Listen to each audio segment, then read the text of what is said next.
Okay, for number 16, we have three different line integrals. Two of them, the first and the third, are vector line integrals, and the one in the middle is a scalar line integrals. Let's go ahead and crunch these out. So for number 16, so part A, so we have the integral over c of 2x, 3xy, dot dr, and so we have to say what is our curve. So r of t is cosine t sine t, and t ranges between 0 and pi. Okay, so what do we have here? R of t is cosine t sine t. T ranges from 0 to pi. R prime of t is minus sine t and cosine t. We know we'll need that calculation because we're going to rewrite this as the integral where t ranges from 0 to pi of f of r of t dot r prime of t dt. So let's go ahead and do the calculations for this dot product over here. We've got r prime of t. Now we need to plug in r of t, not r prime of t, that's a common mistake, but plug in r of t in for x and y here. So f of r of t is, everywhere we see an x, we replace it with cosine t. Everywhere we see so x is cosine t, everywhere we see a y, that's sine t.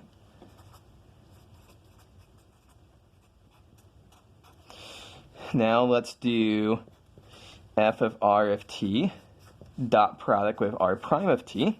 So this dotted with this. And so we end up with minus 2 cosine t sine t plus 3 cosine squared t sine t. So this is our integrand. Note that we are integrating a scalar. It looks like we're integrating a vector field up here, but the dot product means that we're integrating a scalar.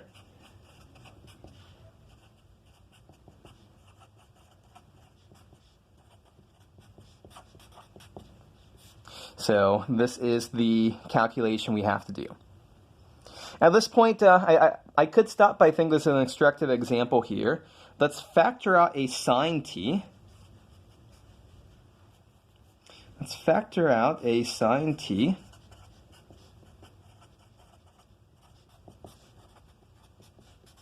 Because this will allow us to perform substitution. So we can substitute in u is equal to cosine t, du is equal to minus sine t dt. And so what does this leave us with? The integral minus 2u plus 3u squared and minus 1 du. Now let's convert our bounds here. When t is 0, cosine 0 is 1. When t is pi, cosine pi is negative 1. So now this is the calculation we have to do. So our answer is minus u squared plus 1/2 u, plus u cubed. And we're going to plug in u from 1 to minus 1 here. So our answer is minus 1 minus 1 minus 1 plus 1. So I hope I got all of my minus signs right there. That looks like our answer is minus 2 minus 0 times minus 2. So I think our answer there is plus 2. Okay, so that's a vector line integral. For part B here, it's a scalar line integral.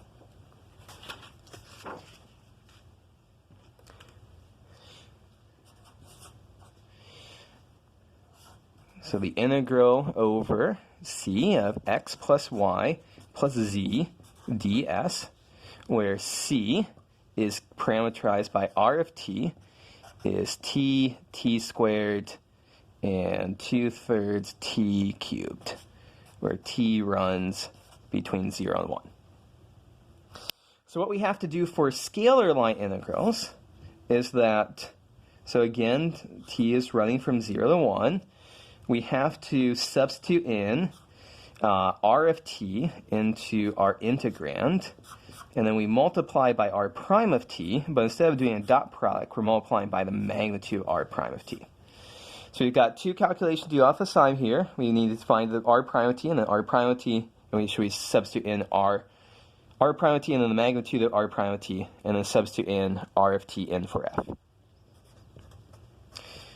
R prime of t is going to be 1, 2t, and 2t squared. Magnitude r prime of t is going to be the square root of 1 squared plus 2t squared plus 2t squared, all of that squared, which is 1 plus 4t squared plus 4t to the 4th. And a moment's thought says that what's under the square root is a perfect square. It's 1 plus 2t, all of that squared. Because everything in sight t is positive and stuff like that, we can just say this is 1 plus 2t. So the speed, the magnitude of r prime here, is just 1 plus 2t. We also know we need f of r of t. So let's just plug in t squared, and 2/3 t cubed for x, y, and z respectively. So our answer is just x, t plus y, t squared plus z, 2/3 t cubed. Plug that in. So what do we end up with? The integral between 0 and 1 of t plus t squared plus 2/3 t cubed, all of that times 1 plus 2t dt. And let's expand this out, expand out the product here. So we end up with t plus t squared plus 2/3 t cubed plus 2t, so the 2t squared plus 2t cubed plus 4/3 t to the 4th dt. Getting a little bit messy there, my apologies. And when we do the integration, t squared, c goes to 2t squared over 2, t squared goes to t cubed over 3. This goes to 1/6 t to the 4th, 2/3 t cubed, plus 1/2 t to the 4th, plus 4/15, I think, t to the 5th, and then plug in t from 0 to 1. All the 0 terms are going to go away, and so we'll end up with 1/2 plus 1/3 plus 1/6 plus 2/3 plus 1/2 plus 4/15. Okay, so once again, what's the important part of this problem? We have our, we take the derivative of our parameterization, we find the magnitude, that goes in there, we substitute in a parameterization to our function, that goes in there, and then the rest is just chugging away. Okay, so our last problem is going to be a vector, so part C here, the last part here, a vector line integral where I don't give you, I didn't give you a parameterization. You have to come up with that yourself. So the integral over C of xy dot dr, where C goes from 1, 2 to 3, 6. In the plane, so 1, 2, 3, 4, 5, 6. 1, 2, 3, so from, 1, 2 to 3, 6. So there's lots and lots of parameterizations that you can do. I think the easiest one is to say r of t is equal to t comma 2t, and let t run from 1 to 3. So this is a straight line. When t is 1, we get 1, 2. And when t is 3, we get 3, 6. So that does the trick. Let me make that dot a little bit more noticeable there. Okay, as before, we know we need r prime of t, which is 1, 2. We know we need f of r of t. So plug in, x becomes t. Well, xy, y becomes 2t. So f of r of t, dot product r prime of t. So this dot this gives us t plus 2 times 2t is 4t, so we're integrating 5t. So what do we have here? We're integrating 5t dt, and our t bounds we found before were 1 to 3. By the way, you could have come up with a different parameterization for this for the same line segment, and that's fine. There's lots of possible choices here, but we should end up with a final answer, the same final answer at the end of the day. What is that final answer? 5/2 t cubed, evaluate t from 1 to 3 here. So 5/2 times 9 minus 1. So that looks like 20 to me. Okay, so that is a bunch of vector line integrals. Sorry, line integrals, 2 vector and 1 scalar line integral. Let's do one more problem in this video. Let's find a potential function, another chapter 16 problem. So in this one, note I'm intentionally not telling you that it's to check whether or not it's conservative. We could check to see if it's conservative by finding the curl and making sure the curl is 0. So let's just assume it's conservative and work on finding our potential function. So yz plus 2x sine z, xz plus 3y squared, and xy plus x squared cosine z. Okay, so v of x, y, and z is going to be, we integrate, so this first term with respect to x, so yz plus 2x sine z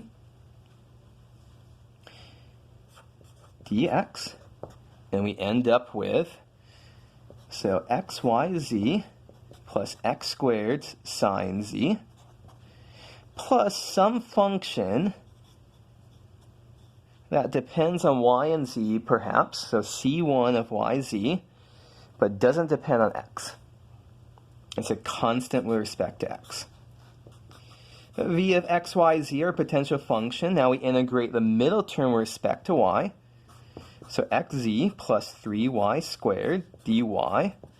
And so we end up with xyz plus y cubed plus some function, let me call it c2.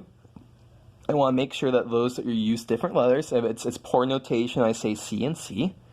c2 of x comma z. So some function that might depend on x and z, but definitely doesn't depend on y. V of x, y, z is the integral of xy plus x squared cosine z dz. So we get xyz plus integral of cosine z is sine z, so x squared sine z plus some function that might depend on x and y. Okay, so we've done all the setup work. Let's put the pieces together and see what we have. So we have an xyz, and an xyz, and an xyz in every term. So we write down xyz, not 3xyz. That's a common mistake, but xyz. Now we have we have an x squared sine z, an x squared sine z. We don't see an x squared sine z, but that can be part of the c2 of xz. So x squared sine z. Then we see we have a y cubed. And we don't see y cubes here, except that can be part of c1 of yz and c3 of xy. So we've put all the pieces together down here. It said find a potential function. So here's a potential function. But you can tack on any constant c here, and you will get a potential function for your vector field. So conclusion, it's worth noting here that we can conclude now that f is conservative. So there's lots of good things that we can do with conservative vector fields.